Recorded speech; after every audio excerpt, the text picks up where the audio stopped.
Grabe guys, nakakapagod pala lakarin ng Sensoji Temple. Walang tren na malapit kaya todo lakad talaga kami. Pero worth it kasi ang linis at ang ayos ng lugar. Kulang ang weather, preskong presko. Pero ang interesting, may mga uwak pa kami nakita dito.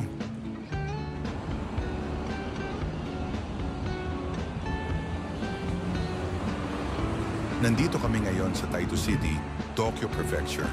Habang naglalakad, nadaanan namin ang isang street na punong-puno ng anime characters. Hello Doraemon, Son Goku, Godzilla, Digimon at Ultraman.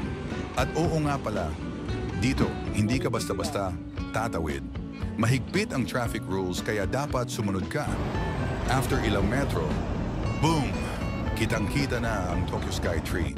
Tallest tower sa Japan at sa buong mundo. Tower to, hindi building. Finally, narating na rin namin ang Sensoji Temple, Tokyo's oldest and most significant Buddhist temple. Una mong makikita, itong napakagandang Kaminarimon Gate. Pagpasok mo, wow, dagsa ang turista. Ang daming shops. May pagkain, souvenirs, damit at kung ano-ano pa.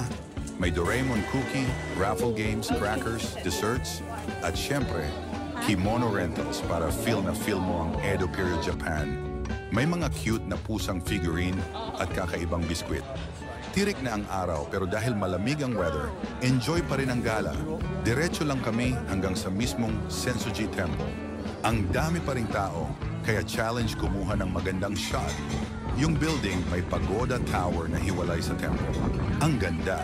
At ayun na nga, isa sa pinaka-binisitang lugar sa Japan. Salamat sa panonood at abangan ang next episode natin. Odaiba, Tokyo.